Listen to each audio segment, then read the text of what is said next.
Hey, I was texting you saying, please send me another link because it didn't seem like the one that was on was working. Oh, well, it's working. I'm sorry. I was in a deep conversation. All right. So getting back to that. So yeah, your daughters are beautiful. They took a liking to me. They were holding my hand, giving me hugs. I love that stuff. Love children.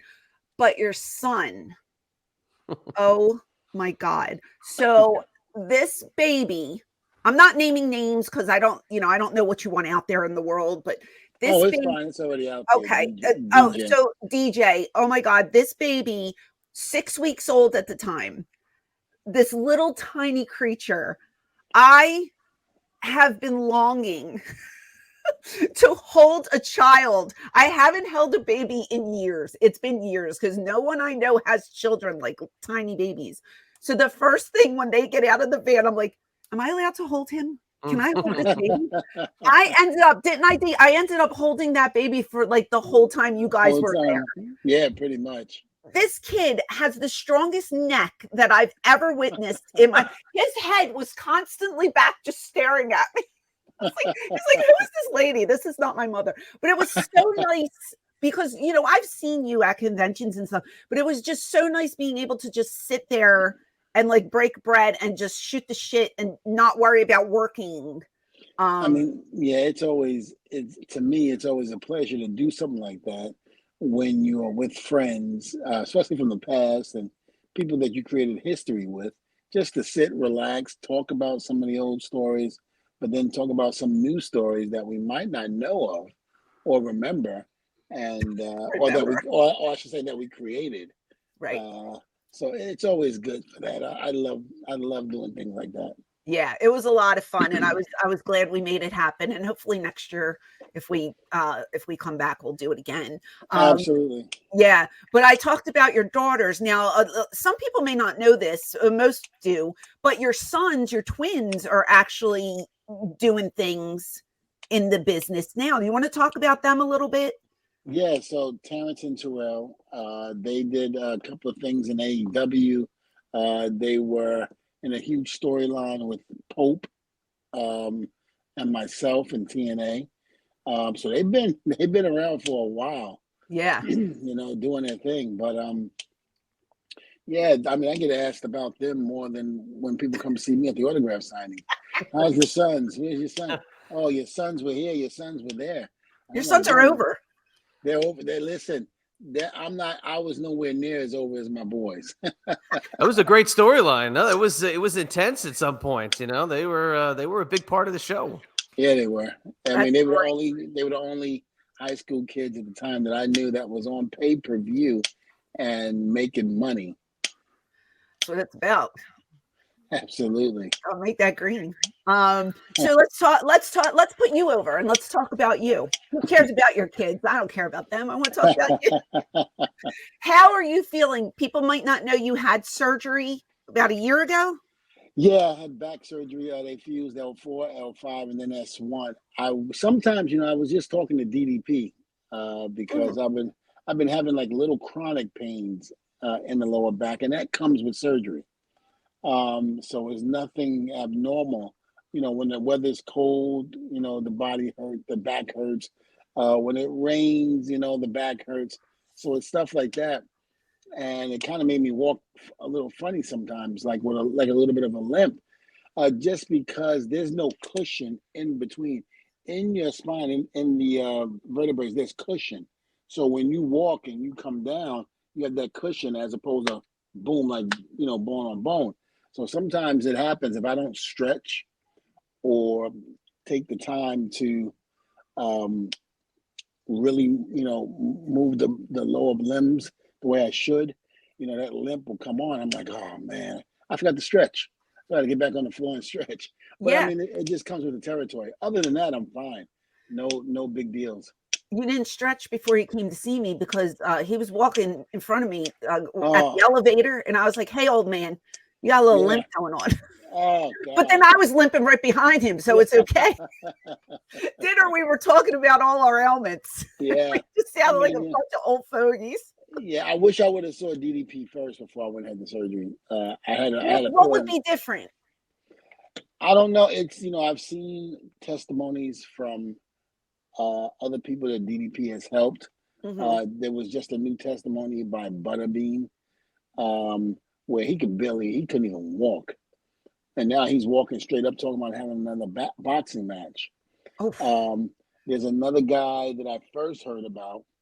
He used to jump out of airplanes, and basically had the two, not walkers, but the two with crutches that hooks onto his forearms, and he was walking like that. He could barely move, and now he's running marathons and everything. wow. And I was like, man, if I would have went to see him first, it could have maybe worked, may not. Maybe I Oh, just so wouldn't you have felt wouldn't have good. got the surgery, you're saying? I wouldn't know. I don't know if I would have. I'm not saying I wouldn't have gotten it. I would have tried the DDP yoga first Hmm. and his methods on how he's helped people before I went and got it. Because I tried everything possible before I had the surgery to alleviate the pain and all of that, and nothing seemed to work. So the only thing that was left was back surgery. Well, I mean, look at the job that we had for the Yeah, longest time. And the people always say, like, oh, well, if you go to wrestling school, they teach you how to bump correctly. And it's like, it doesn't matter if you bump correctly or don't bump correctly. Your body is going through trauma yeah. every single it's not normal to take a back bump or to, fly off the top rope. That is not normal. And every little move you make is trauma. Well, God never intended your body to do things like that. Did God Okay. invent wrestling? I want to know. No man did. Our It's pride. crazy. We had to take each other down and show who was strong like bull. And next thing you know, pro wrestling was formed. It's just everybody. Well, if you trained, you should be okay. And it's just like, dude, no, you're not Yeah, okay. You can take one bump your whole life, and you don't have to be a wrestler. You can trip down the stairs yeah. and screw your whole body up for the rest of your life. So continuing to, bump every night like you guys did, you're gonna come across some health issues. Sometimes I go, God, look at Jeff Hardy. Oh, Look at Jeff Hardy. Look at RVD. Some of the things that they've done. They didn't need back surgery. What the hell am I doing wrong? they're still going, which is Still crazy. going. Still Well, going. I heard a little birdie, not so little, big birdie by the name of Bubba Ray Dudley. And he was saying, maybe you guys are going to do another loop around the world or something as a tag team. I don't know. Yeah, we talked about it. Of course, we're gonna give you with the greatest hits. We don't have to do anything to try to reinvent the wheel or anything like that. We go back, we're gonna just give the fans exactly what they like and what Okay. they missed. So we're gonna hit the greatest hits. It's kind of like Kiss, the rock group Kiss. When they had the makeup on and doing all the old songs, rock and roll all night, all of those good hits. People loved them. The minute they took that makeup off, it was over. It was over. And and then they started coming up with new songs, and some of them were good, but they weren't the classics. They weren't what Kiss was known for. The Mhm. minute Kiss put the makeup on and went back on tour and started doing those classics, it was like a resurge in the arm for Kiss, and Right. they just started all over again. So now that's what me and Bubba was saying. We don't have to go out there and try to reinvent the wheel on tag team wrestling or try to have 5-star matches. Let's just go out there and have fun and hit the greatest hits. Nostalgia. That's what people want. Mm-hmm. Yeah, and you could give it to them. Can we see the what's up? What's up? Can we see it? Well, Maybe. I think we'll do the what's up when Bubba's up on that top rope doing the So what's reverse up. it. Yeah. You're just holding the legs open. Just holding them. Hey, that's a good position to be in for a man. Hold a woman's legs open, or a guy if you're into that. That's fine. Well, yeah. 3D, maybe. Oh yeah, 3D definitely. 3D, which 3D. I told him the other day, I would have taken that from you guys, no problem. It never happened. Yeah, no. Never happened. You got away. You were protected. I got away. You You were protected by three of the toughest men in Shane Douglas, Bam Bam Bigelow, and Chris Candido. I So the Dudleys couldn't touch you at that point. Yeah, but I also feel like if you came into the company earlier than you did, you would have been feuding with the Pitbulls, and I would have taken that from you. Well, I mean, again, that would have been the Dudleys. We did actually work together. My first match at the ECW arena. It was me and Bubba versus the Pitbulls. Was I with them? Yep, you were with them, and you beat the hell out of Chubby and dancing with Dudley. Dances with Dudley. You had these 7-inch. I'm gonna say they were 7-inch stilettos. So sexy. And you're standing on freaking Dancing with Dudley's, freaking going back and forth, up and down, trying to keep him down because you were trying to beat him up. Oh. I remember looking at that. I go, this is not wrestling. Comedy. I go, what the hell am I doing here? This is not the WWF. Hey, that's what I was told to do, Oh yeah, I know. And I remember you basically, I turn around and see that, and then I start going after you, like walking towards you. It was like Jason going after the girl that he wants to kill. So you get that slow, walk to the girl. And we were doing that around the ring until I believe Anthony jumped down and hit me in the back of the head and put me back in the ring. Cute. And that was the night that you got powerbombed. Was it? Yeah, that was the night you got powerbombed. Oh, so later we did the Four Corners match, I suppose. Yep. Mm-hmm. So it's funny because we didn't work together too much, but there's one match, and when I had Bubba on, I wish we could pull it up to show you it because it's hilarious. I don't know if I didn't have anybody to work with that evening, but Paul made me come out when the Dudleys were in the ring. It was, I guess it was a house show. It was never for TV. Mm-hmm. And they make me come out in this big jacket, right? And I have a dress on underneath it or whatever. And I try to entice you. And I take the jacket off and you do the wowza with the eyes. It was such gaga. It was ridiculous. I end up beating up all of you. And then Spike comes out and does like some kind of death, the death drop or something. He does something. Acid drop. The acid drop. That's right. But I gave Bubba DDP's diamond cutter. I did something to you. I gave Lou a regular DDT. I mean, it was ridiculous. I beat up your whole clan. Oh, thank you. There was no point. Got taken out by Francine, and then 40 years later, I'm on a podcast. Well, we were all friends in real life. Come on. But I look back and I say to myself, my God, here I am, 117 pounds soaking wet. I got all these big men around me and I'm beating the shit out of everybody. It is so not believable, but it was just like a little ha-ha gaga spot to fill. Yeah, the great thing about stuff like that is when you look back at it, yes, realistically, a woman your size should not have been able to take out three guys our size. But back then, ECW did things like that. And even though it didn't make sense, when you look at it, it was very entertaining. It was how we did it. Right. And how we pulled it off. Right. Got the reaction. As opposed to some people that do things that don't make sense and then there's no reaction. Yeah. We put a lot of entertainment and stuff like that to, even though people knew that it could never happen, maybe there's a possibility it can because ECW is telling that story. And that was just what we did. When you look at some of the matches that we did, oh my God, I cringe. They were god awful. What's the worst thing? What's the worst match that you had to do that you look back and you say to myself, good Lord, this is ridiculous?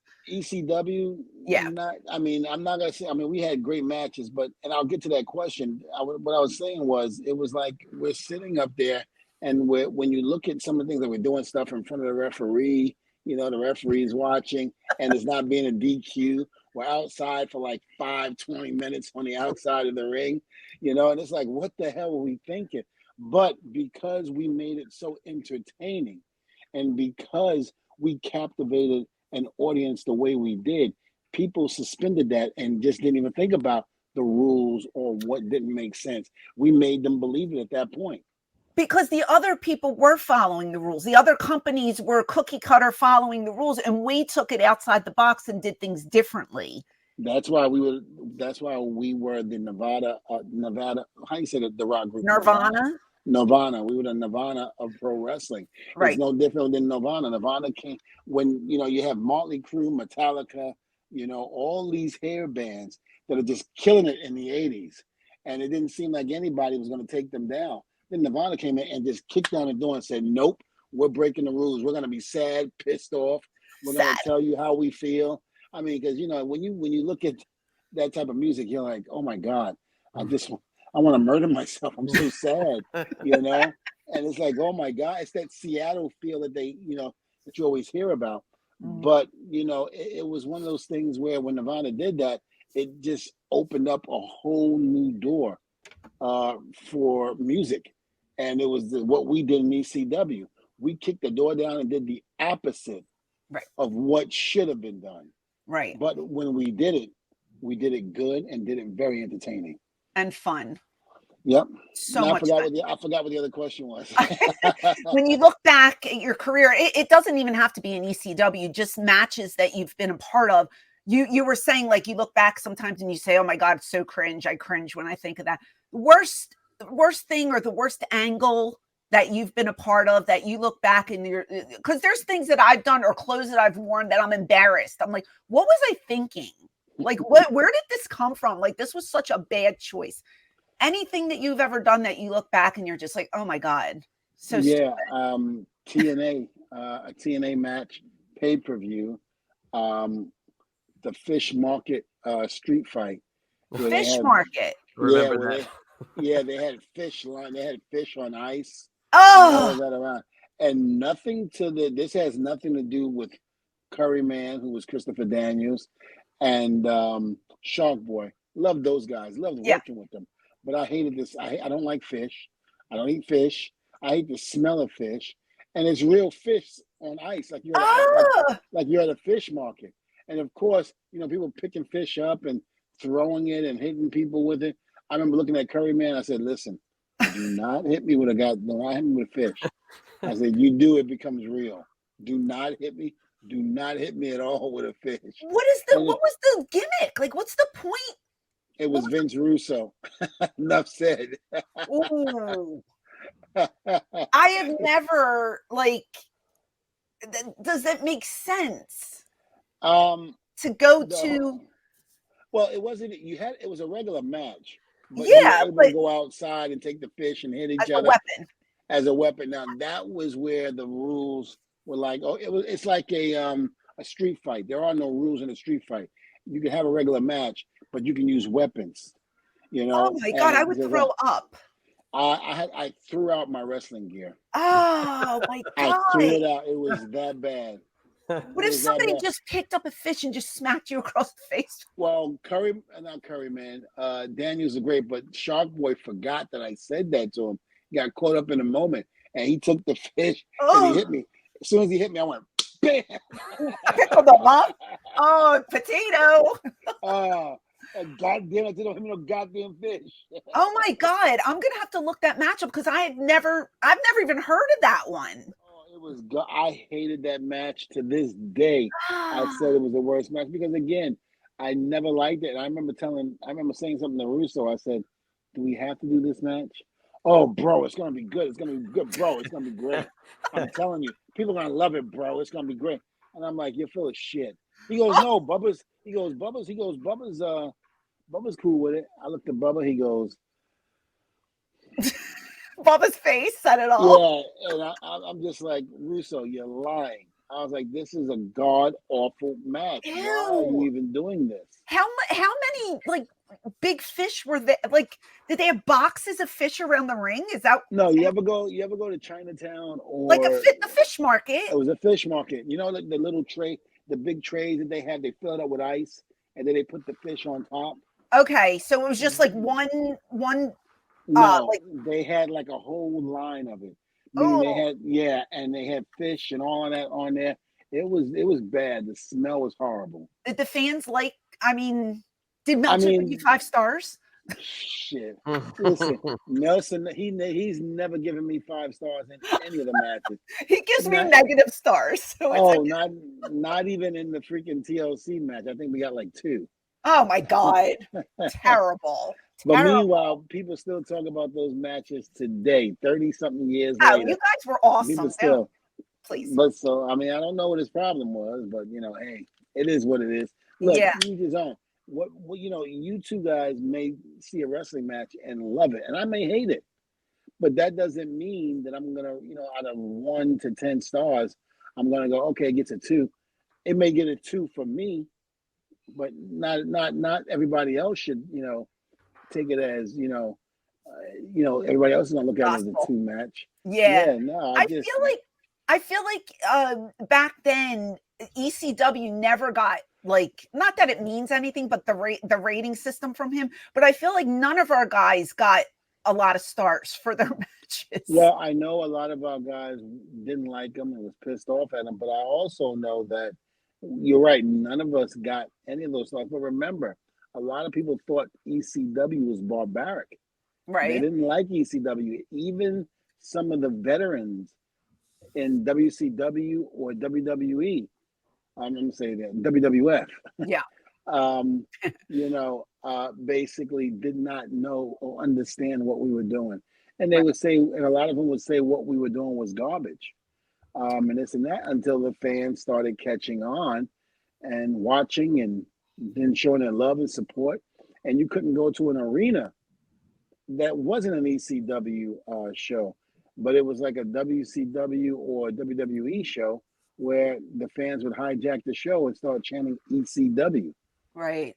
It was then that people's eyes started to wake up. So, now somebody might have believed in what we were doing, but that's fine. But again, what is it, 30, 40 years ago, ECW? No, the 30, no, 40. 40. I feel like 60 something. That make me feel old too. Yeah, it's not quite, but close to it. But people still talk about it. It's one of those things where it's unbelievable. Yeah. Oh my! Can I just take the gross? That is disgusting. My play by Devon, far away could be away from the away fish. from that fish. Until I don't blame you. Oh, I hate it. Could you imagine? You're so excited for a pay-per-view. You're a big TNA fan. You can't wait to see the Dudleys, right? You buy a ticket, you're in the front row, you think you got good seats, and then they put a box of fish next to you, and you got to smell it for like 20 minutes. You got to smell, which would linger probably for the next 2 hours because it stinks. I mean, it sounds like some of my earlier dates. Hey. But enough about the travel lodge. I want to get back to something that you said. You were saying that like the vets looked at us as like the blood and guts company and too much and blah, blah, blah.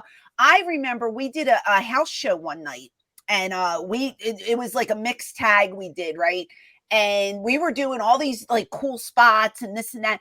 And I mean, we probably had like maybe 500 to 1,000 people in the building. It was a house show. Terry Taylor was there just visiting. And we come through the curtain and he stops us and he looks at all of us and he says, "Why'd you work so hard?" I'll never forget this. It blew my mind. And I said, "Excuse me?" And he goes, "Why'd you just work so hard out there? It's a house show." I couldn't wrap my head around that reasoning. And I said point blank, I said, well, I said, if we drew 500 tonight, maybe they'll tell a friend. And maybe next time we come, we'll have 1,000 people because we work hard. That's what we do here. And he goes, when we do the loop, we just do the same match in every city and it's easy. And we save our energy for TV. See, now you're laughing. I wasn't a vet at this time. I'm still kind of green, so I didn't want to argue with the guy. But I'm thinking that kind of mentality is shit. Why would you think that way? We did something. I didn't learn about that in terms of doing stuff like that until I got to WWE. Right. Because a lot of the vets from the 80s were still there. Late 80s, that is. And they had, a lot of them had the same mentality because it was the old school way of thinking. So the new school way of thinking, like you were describing how you felt about it, hadn't really registered yet. It was just that, let's get out, let's get through this match and get to the next town and hope, get the TV with no injuries. And that's just the way it was. Yeah. But as a couple, some time went on, some of the vets, we would do somewhat similar to the same match, but we would change a little bit up, Right. to make it a little bit different, because you never know who drove, 300-400 miles to the next town. And, you don't want them predicting what we had already done in the town the night before. So, it was always, we changed it up a little bit, not too much, just a little bit. But that's fine. Because we would do like the same thing. We'd change some spots here and there. But to say, why did you work so hard?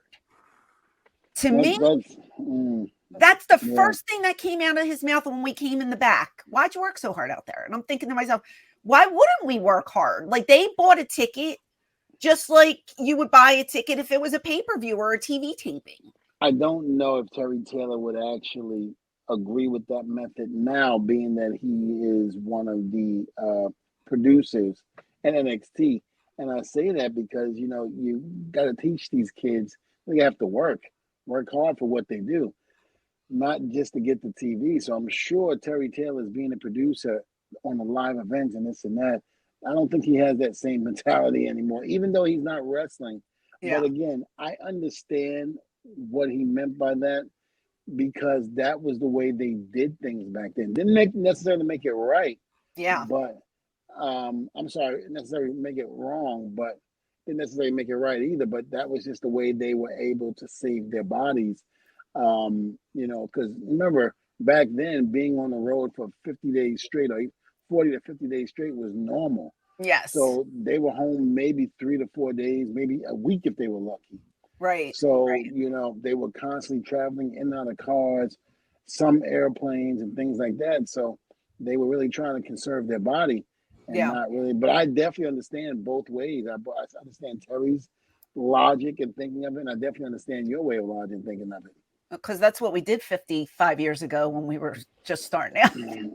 60. According to Devon, we've been here for 187 years. Vince McMahon, any comments? Oh, man. Did you hear about what's going on? I heard. I'm still shocked at a lot of stuff that I've read and heard, but, Seen? Anything seen? I never saw it. No, even though I was a producer, I never seen any foul play or anything like that. I wasn't the ones that, if foul play was going on, would have been done in front of me. I wasn't part of the system in any way, shape, or form, if anything like that was going on. Allegedly? Nothing allegedly. Allegedly. We don't know if it's true. Oh, no, I have no idea. Yeah, we're just assuming. Do you think he's guilty? Again, don't know. I don't know. A hot seat. I don't know. Don't worry. I try to get it out of every guest. I try to pull it. It's not there. It's not there. It's fine. Look, sometimes we can sit here and say all day long that a person didn't do something, swap it down, then all of a sudden some huge evidence or something happens where that person is found guilty without a shadow of a doubt. Yes. And then we're like, wait a minute, we would have never believed it in a million years. That happens. And there's some people that'll, presumed guilty, and yet the evidence shows that they weren't guilty. Mm-hmm. So, you got to let it play out in court and see what the judge thinks. And I'm sure he's going to be judged by, a good jury of his peers and whatever. I think it's holding off in Connecticut. Let them decide what they're going to do with it and go from there. I mean, we'll know eventually whether it was true or not. And even whether the verdict is guilty or not guilty, if he was found innocent, there'll be a lot of people saying, oh, no, he was guilty, and this and that, it's still bad. If he was found guilty, I knew it. I know. You just never know. Very PC answer. It's fine. What, mustache or no mustache? Yeah, what do you think of the mustache? Do you like it? I'm not used to it. I'm used to clean shaved Vince. I've never seen him with a mustache or a beard or a goatee or anything. When we first saw it, it kind of threw a lot of us off. And I think one of the other producers in the when I was working with WWE, we were in the outside of the meeting, and they were showing me. I was like, "What the hell?" I was like, who is that? And they were like, it's Vince. I was like, with a fucking mustache. Wow. I was like, wow. Travelodge story. Do you have one? I got several. I know you have several. Do you have one that you can share that's funny off the top of your head? You don't have to name names. You can call them Larry, Moe, and Curly if you want, not to put anybody in an awkward spot. You got to have one that you could tell. Oh, man. Because I got a million of them. Besides me getting so drunk, here it is. I was, a small kid from Brooklyn, never really did anything, never. A small kid from Brooklyn? Small kid from Brooklyn. I wasn't big. I don't put Devon Dudley and small in the same category, but okay. I didn't start gaining weight until really after my 4th or 5th year in wrestling. And then when I got to ECW, because that's when I started taking training seriously. I should have took it seriously back when I was starting, but I didn't. I was just trying to learn how to wrestle. Right. So tell me the story. You got so drunk. Where were we? Were we somewhere? We were at the Travelodge, and we were at that bar downstairs. And I just remember not ever going out drinking like that ever. And I had to get carried out of the bar up to my room. At least I thought it was my room. Somebody put me in somebody else's room. So I pass out.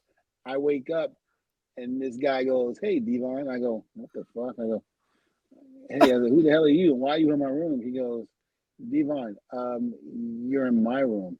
I was like, "Who the hell are you?" It was some fan. I was like, that was a rib.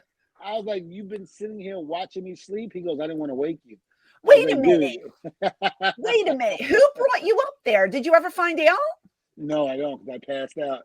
I wonder, because it's funny, because we were talking about this at dinner in Florida, and Devon was like, "Man," he goes, "when I came to ECW the first time," he goes, "I was scared." He goes, "I didn't do any of the stuff y'all were doing." I go, "I didn't do it either." And I still didn't do it we drank, but we weren't part of the drug crowd. Yeah, our partying was going to the bar and having a couple cocktails and stuff, but we weren't there snorting cocaine or doing lines off a stripper. I mean, I wasn't anyway. I don't know. I know. I didn't know anything about pills, nothing. Right. I knew nothing about that. Yeah, and he was so cute. He's like, "Oh my God," he goes, I looked around and I was just so scared. And I was like, yeah, but after a while, it just becomes like the norm. And, we were all friends, but everybody had the cliques that they hung out with. If you didn't do drugs, you didn't hang out with the drug people. But once we were in the locker room, we all hung out together. I mean, it was great. Fine. It was really cool. Like, for instance, some kid came over and looked at Sandman and said, "Is he all right?" And I was like, "Well," I said, "No, he's just drunk. He's probably sleeping." The guy goes, "He's on next." I said, "Yeah, don't worry about it. As soon as his music hits, somebody will tap him, he'll get right up." You know what's great? Yeah, and that's what's great about it. Do you remember the night that Tammy started the fight with the Mummers? You had to have been there. You had to have been in it. She went outside in the back in the parking lot, out the back door. Remember the Mummers were on top of where we were, on top of the arena? And she said something to one of the Mummers, and I think one of the Mummers called her a slut or something, and she caused a riot that night. And I swear you and Bubba were there, and everybody ran out the door and started fighting the Mummers. No, I don't think I was there. I swear you were there. Those pesky Mummers.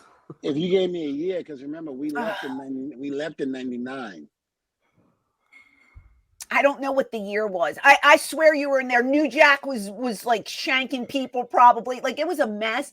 But there were 3 people who didn't go outside.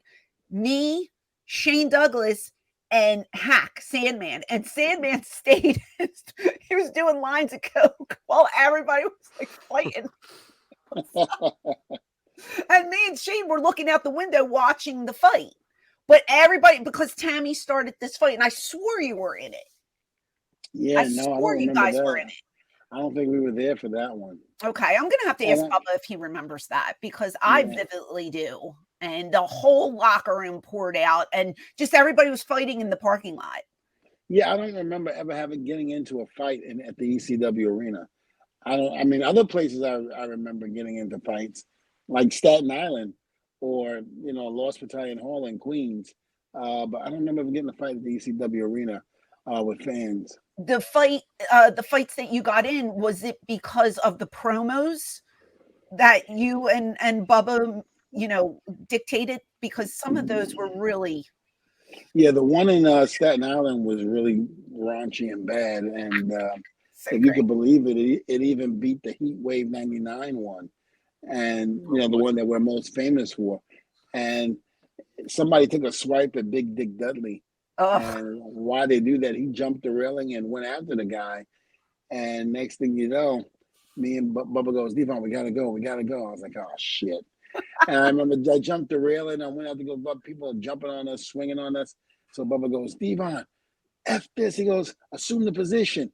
I was like, here we go. We turned to the back. We turned back to back. It started boom, boom. It was like a brawl room fight with freaking Patrick Swayze in Roadhouse. Oh my God. People, it was freaking phenomenal. And then all of a sudden the riot cops came with the dogs. And I was like, all right, stop this shit. I was like, go back to the ring. The riot cops came with the dogs, and the locker room fled because how many people had shit on them. Crazy. Do you want to plug your socials or any appearances that you have coming up? Yeah, I'll be in Ohio. Oh my God. Chickalacqua? I'm there too this weekend, but this airs after this weekend. Are you there Saturday? Yeah. I'm there too. I'll see you. Yeah, it's in Chillicothe. Chillicothe, Ohio. Oh, yay. I'm going to be there too. Yep, I'll be in Chillicothe, Ohio, signing autographs and doing all of that good stuff. And I'll also be at the big event in Long Island. Me too. Next week coming up. Yep, I'll be there for that one. And then the big one, WrestleCon weekend. Yes, WrestleCon weekend. I'll be there for that one. And Icons and Battleground at the arena. Yeah. Double duty.